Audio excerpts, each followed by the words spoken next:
Rádio e TV Brasil Espírita, iluminando consciências.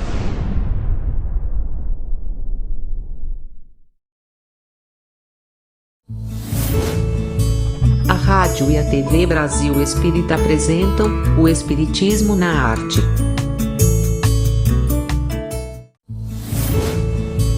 Apresentação: Leila Brandão.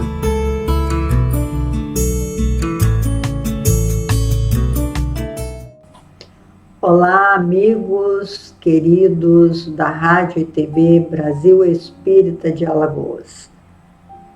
Nós estamos muito felizes, meus irmãos, de darmos continuidade a esses estudos do Espiritismo na Arte, que é um estudo feito por Leon Denis.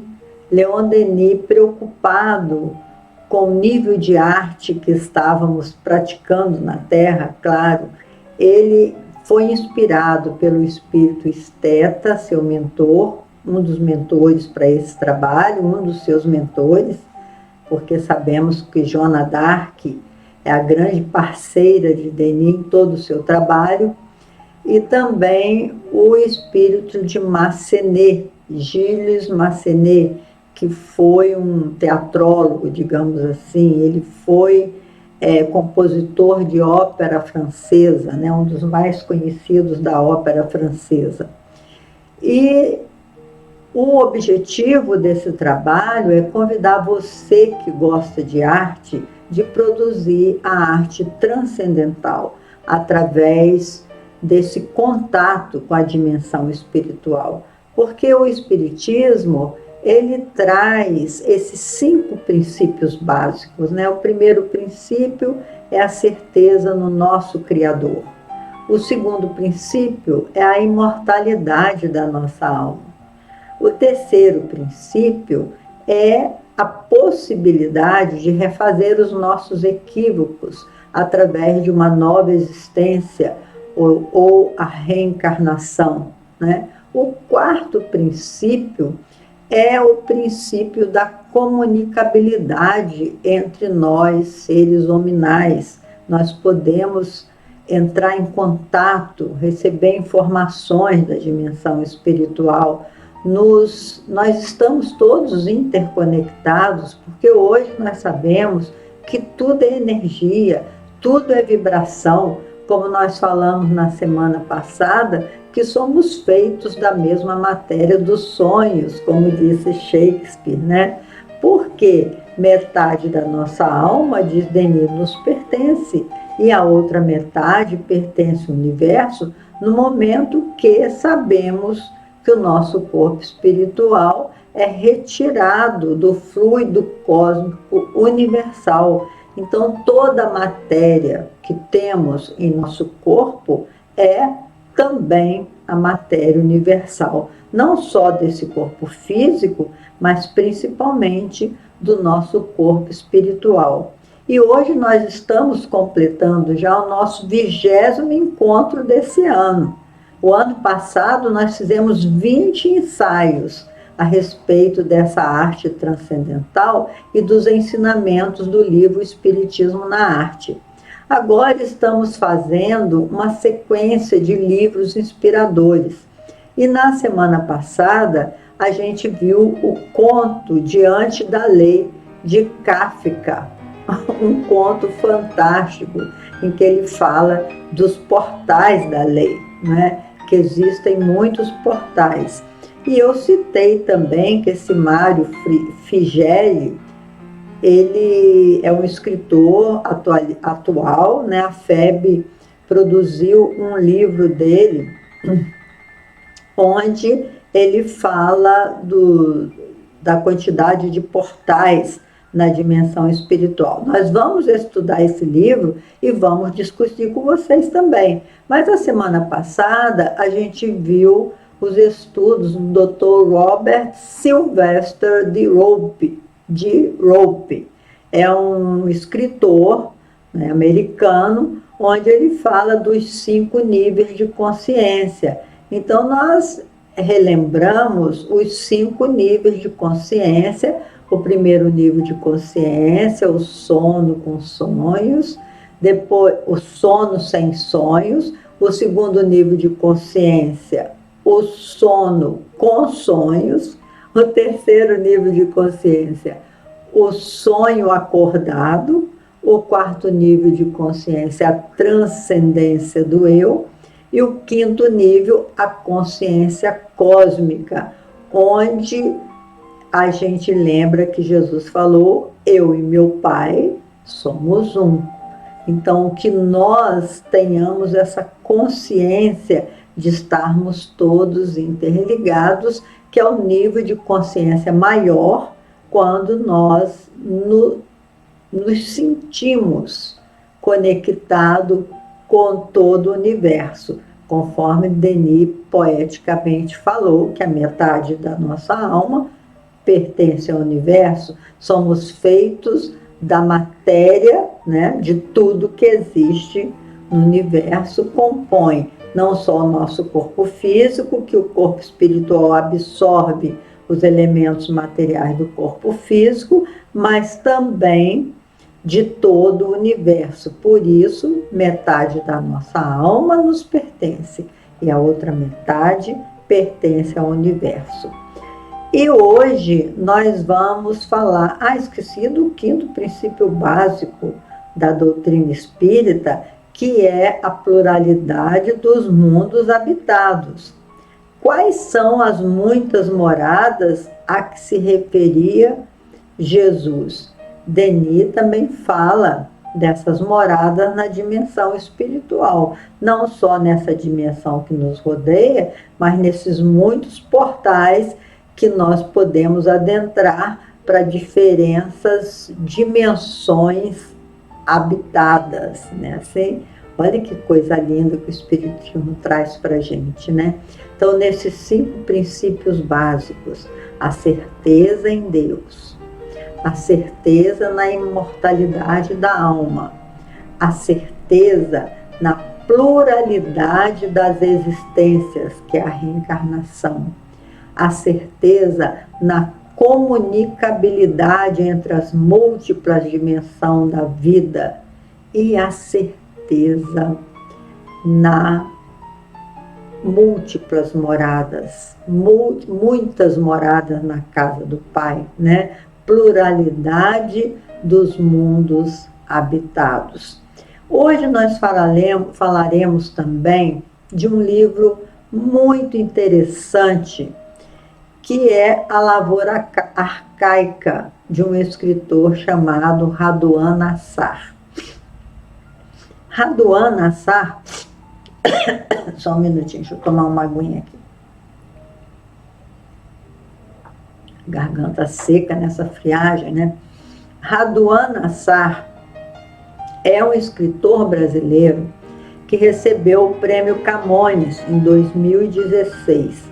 Na adolescência, ele foi para São Paulo com a família, onde cursou Direito e Filosofia na Universidade de São Paulo. Estreou na literatura no ano de 1975, com esse romance que falaremos hoje, que é A Lavoura Arcaica. Ele nasceu em 1935 e hoje certamente tem 85 anos, ainda é uma pessoa viva.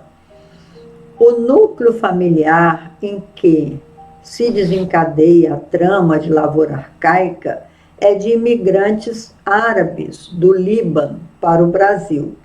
O livro é dividido em 2 partes.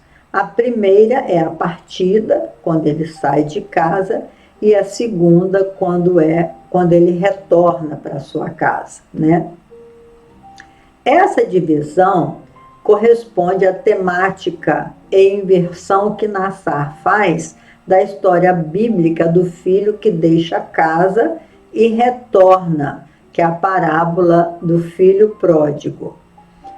Como se verá adiante, Raduan Assar utiliza-se fartamente dos recursos poéticos para compor a fala do personagem narrador, que é André. Contudo, a bela expressão lírica que André faz da sua inconformidade não muda o desenlace de suas ações. Lavoura mostra a incongruência entre a beleza das palavras e o desastre das ações humanas levadas ao individualismo extremo. Então, é interessante nesse romance que eu destaquei, né, é o fato de André, como um filho dessa família numerosa, que vivia numa lavoura, no interior, onde a lavoura era bem primitiva, uma lavoura arcaica, cheia de princípios, né? Um lugarejo pequeno, cheio de princípios rígidos, e que seu pai mantinha a família unida, e ele, todo dia, na hora do almoço, na hora do jantar, ele reunia a família e contava uma história.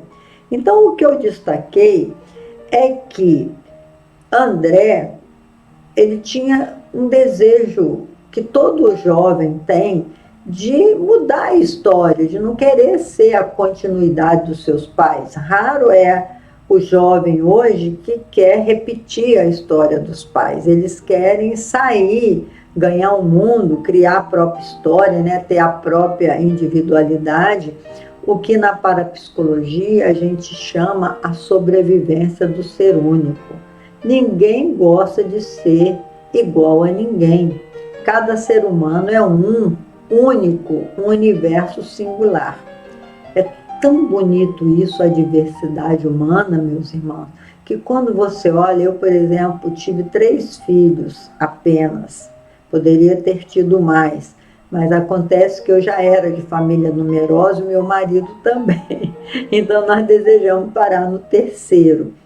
Mas cada filho é um universo próprio, é uma singularidade que a gente leu naquele livro Amor, de Léo Buscaglia, que ele faz essa analogia. Ele fala assim, imagina um pomar, onde tem a maçã, pera, abacate, uva, melancia, morango, onde tem uma diversidade de uva. Imagina se você pode saborear um abacate e querer sentir o gosto de um abacaxi, por exemplo.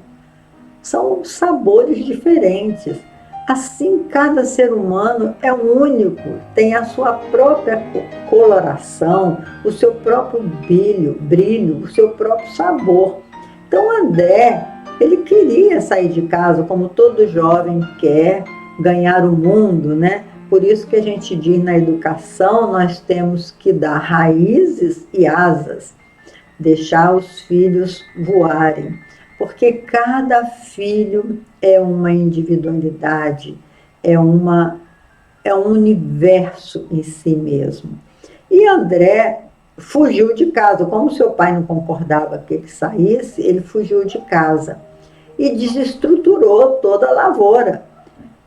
Então, passou-se algum tempo, o seu pai mandou o seu filho mais velho, Pedro, ir atrás de André, que já sabia do seu paradeiro. E Pedro foi e falou com André, olha, você tem que voltar para casa, porque a mamãe, ela vai morrer, ela está ficando doente com a sua ausência, você precisa voltar.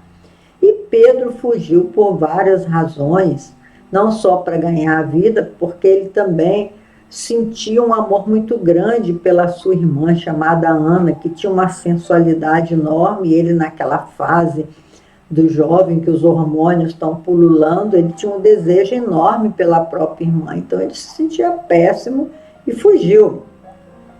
Mas aí ele responde para Pedro, não se preocupe, Pedro, que a gente está sempre voltando para casa, mesmo estando longe. Então essa frase, meus amigos, eu achei muito significativo para a gente falar a respeito dela.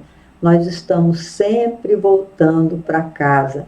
A gente está sempre com essas crenças familiares muito forte no nosso psiquismo, de modo que quando a gente tenta fugir das crenças que nos passaram, a gente se sente culpado, né? A gente se sente com muita culpa. E não deveria. A culpa não ajuda ninguém, porque você pode querer outras coisas para a sua vida, desejar ter outras coisas para a sua vida, sem se sentir assim tão culpado pelo fato de não corresponder às expectativas dos seus pais. Tem até uma experiência sobre isso que o Dr. Rolumei, eu acho que é Dr. Deepak Chopra que faz, no seu livro Corpo Sem Idade, Mente Sem Fronteiras, em que ele coloca duas quantidades de ratos, né, em dois labirintos diferentes e fala para os seus alunos: observe, nesse primeiro labirinto são os ratinhos muito burros, eles vão demorar muito a achar a saída. Nesse outro labirinto são os ratinhos espertos, eles vão rapidamente sair do labirinto. E ele colocava alunos fazendo essa observação com essa expectativa. E por mais incrível que possa parecer uma experiência científica, é que os ratinhos se comportavam de acordo com a expectativa dos observadores. E ele pegava os ratos aleatoriamente. Então, o que acontece na nossa vida é que a gente tenta corresponder às expectativas daqueles que dizem que nos amam, e amam realmente. Amam com seu nível evolutivo, digamos assim. E muitos pais desejam realmente que o filho repita a sua história, que ele acha que é a história mais certa. É raro um pai que dá asas para que o filho possa criar a sua própria história. E quando um filho, uma filha, desejam outra coisa que não o desejo dos pais, quando ela não consegue corresponder, existem essas crises familiares, né, esses embates. Então, isso que Pedro tentava, André tentava explicar para Pedro. A gente está sempre voltando para casa, a gente está sempre com as crenças dos nossos pais muito arraigadas em nós mesmos. E é tão interessante isso que Nietzsche, o anticristo, né? Nietzsche, ele dizia assim: nós somos escravos. 95% dos homens são escravos. Escravos das suas próprias crenças e escravo dos vícios, que a gente também se escraviza aos vícios, escravos dos próprios desejos.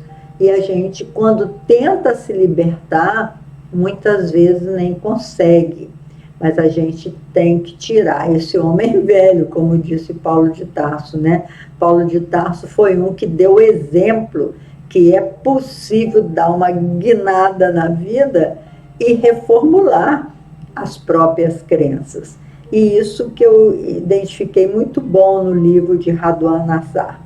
Outra coisa interessante é que o seu pai, na mesa, ele contava, ele sempre repetia uma história que existia um povoado onde ninguém passava fome, um povoado que ninguém tinha fome.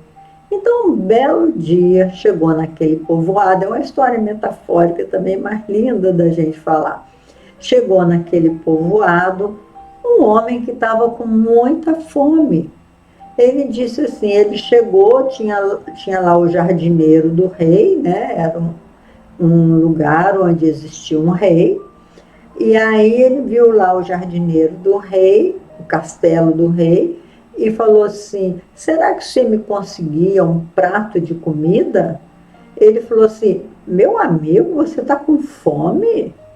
Pois então você chegou no lugar certo. Aqui nesse reino ninguém passa fome. Eu vou te encaminhar ao rei, né, ao dono desse castelo, que ele vai lhe dizer, vai te dar a quantidade de comida que você necessita. Aí o mendigo, né, ficou todo feliz. Poxa vida, eu vou comer. E aí ele foi lá para dentro. Quando chegou lá na sala, viu uma sala imensa, uma mesa muito bonita, bem colocada. E aí veio o rei, né, o senhor da casa, que a gente chama de rei, mas era um senhor da casa, e falou com ele: meu amigo, me informaram que você está com fome. Ele falou, não, estou com muita fome, não é pouca fome não, eu estou com muita fome. Será que o senhor me daria alguma coisa para comer? Ele falou, claro que sim. Aí ele bateu na mão assim e chamou os serviçais. Aí vieram 2 homens vestidos de branco, tudo clarinho, bem aparentado. E ele falou, olha, por favor, coloque a mesa que nós temos um convidado. Eu quero que você coloque aí fazão dourado com batatas, que você coloque aí arroz à piamontese. Aí foi falando o cardápio. E o menino foi ficando salivando, que maravilha, vou comer feito um rei, né? E aí veio os serviçais, botava assim várias coisas na mesa, vários pratos assim e tal, mas todos eles vazios. E aí ele ficou olhando aquilo e falou assim, gente, será que eu cheguei num mundo de louco aqui? E o rei falava assim, vamos sentar, senta-se à mesa conosco. Olha quantos convidados nós tínhamos, não tinha ninguém. Eu falei, meu Deus, o homem é louco. Mas como é que eu faço? Ele é louco, mas ele é poderoso. Aí ele falou, por favor, você não me faça desfeita, sente-se à mesa, vamos comer juntos.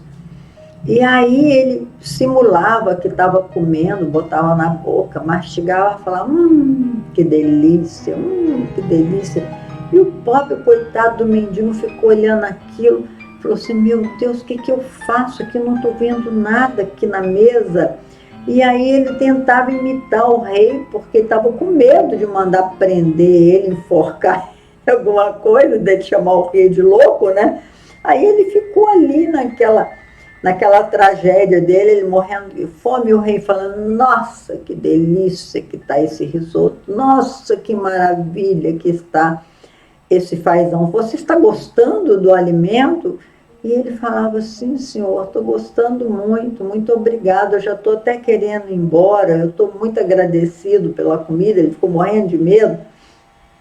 E o rei falava assim com ele, não, senhor, deixa de ser ingrato, você vai ficar aqui que nós ainda temos sobremesa. Aí ficou lá aquele teatro todo, né? Ele falou, meu Deus, como é que eu posso fazer? Ele começou a sentir pena do rei. Ele falou, meu Deus, ele é louco mesmo. O que eu posso fazer até para ajudá-lo, né? Ele já não estava nem sentindo mais fome, ele estava olhando aquela loucura toda, e o rei batia a mão e falou assim, agora traga a sobremesa. Aí vieram aqueles homens outra vez, cheio de pratos, assim, botou na mesa, e falou assim, você gosta de profiteroles? Pois nós temos profiteroles aqui para o seu almoço.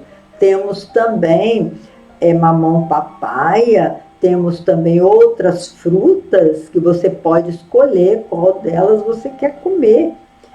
E aí ele falou, meu Deus, que loucura é essa, Jesus, como é que eu posso ajudar o homem? É completamente louco, eu não sei como ajudá-lo, por que eu vim parar aqui? Aí ele falou assim, depois da sobremesa, o senhor me deixa aí, por favor, porque eu estou precisando, eu estou bastante alimentado já, eu já estou satisfeito. E o rei, não, que isso? Nós ainda temos que comer toda essa sobremesa, você pode escolher quais são as sobremesas, e você pode também aguardar, porque nós temos um vinhozinho digestivo, um Cointreau, um Benedictine, vários tipos de licor, que você vai poder se beneficiar dessas aguarias todas. Aí o rapaz já estava desesperado e ele estava assim, Jesus, começou a orar, me ajude, como eu vou fazer para sair daqui? Eu não sei como ajudar essas pessoas, mas por que as pessoas ricas gostam de... A princípio ele pensou que era isso, que as pessoas estavam brincando com ele. Depois ele falou, não pode ser brincadeira, todo mundo nesse teatro aqui, não tem comida nenhuma, o que será que eles querem de mim, meu Deus? E aí ele começou a ficar assim, orando e pedindo por aquele rei, para ver se ele conseguia sair dali, ele só queria sair dali.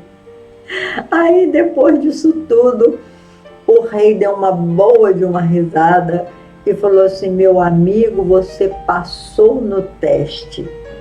Porque é claro que nós temos comida, é claro que eu fiz um teatro aqui para você, mas eu queria ver se você tinha uma conquista muito importante, que eu estou precisando de um trabalhador aqui comigo, um orientador, um mentor dos nossos trabalhos aqui. Eu queria saber se você tinha essa grande conquista da paz, porque a paciência é a ciência da paz. E você foi capaz de ter paciência, porque tem exatamente 2 horas que nós estamos ensinando para você. E a maioria das pessoas que passavam por aqui saíam correndo desesperados, porque ninguém ia correr atrás. Se você saísse correndo aqui, simplesmente você tinha perdido a oportunidade que eu quero oferecer para quem tiver a conquista da paciência. E aí, com isso, ele falou: não, agora eu vou pedir a você que realmente almoce comigo. Aí apareceram as comidas e ele conseguiu ser um assessor daquele senhor, porque ele provou com o seu comportamento que ele é capaz de esperar e de ter paciência com o outro. Ele foi capaz de fazer uma leitura do outro como se ele até pudesse ajudar com as suas orações. Olha que coisa linda, né? Então, essa é a história do reino que ninguém tinha fome. E essa história é muito interessante, porque a pergunta que fica é: quais são as nossas fomes? Né? Assim, porque todos nós, como diz Emmanuel, somos seres desejantes. E o desejo é tal qual uma fome. O departamento do desejo, que Emmanuel fala, é um dos departamentos mais fortes da nossa mente, que Emmanuel coloca a nossa mente com 4 departamentos, cujo gerente, o dono, o chefe, é a vontade. Que a nossa vontade é uma energia psíquica poderosa. Agora, imagina como que dessa história, essa pessoa teve que acionar a sua vontade para permanecer ali durante 2 horas vendo uma encenação que, por medo, ele não se movimentava, mas também ele foi se enchendo de compaixão por todas aquelas pessoas que ele achava que tinham realmente enlouquecido. Né? Assim, olha que paciência participar de uma encenação dessa. Então, Emmanuel fala que nós somos seres desejantes. E André Luiz desenvolve no livro Ação e Reação um estudo muito lindo sobre o desejo central, falando que todos nós temos um desejo central que mobiliza a nossa vida. E é esse desejo que traz reflexos no nosso caráter. É o nosso desejo fundamental que reflete o nosso caráter.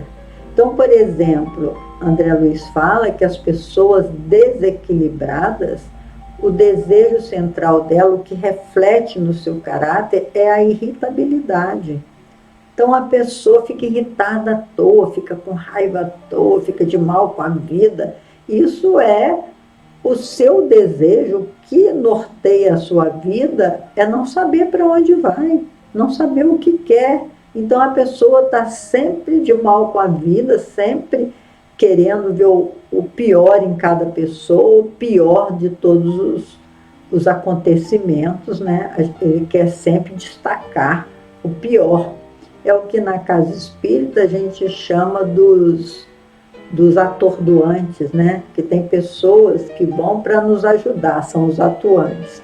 E tem os outros que vão para criticar, para apontar erro, para apontar falha, que são os atordoantes, que o desejo central dela é não entender a própria vida, ou seja, é buscar razões equivocadas para fazer as suas escolhas.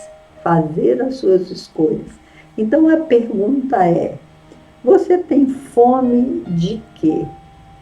Quando Jesus disse assim no Sermão do Monte, bem-aventurados que têm fome e sede de justiça, porque serão saciados, a pergunta é: qual é a sua fome fundamental? Qual é o seu desejo fundamental? Se for o conhecimento, meus irmãos, entre no nosso estudo, participe do nosso estudo, que o nosso desejo central é buscar o conhecimento que nos liberta. Busque a verdade e ela vos libertará, diz o Mestre. Qual é a sua verdade? Qual é a sua busca? Encontre-se conosco nesse programa, o Espiritismo na Arte. Eu conto com a sua colaboração generosa. Até o nosso próximo encontro, se Deus quiser.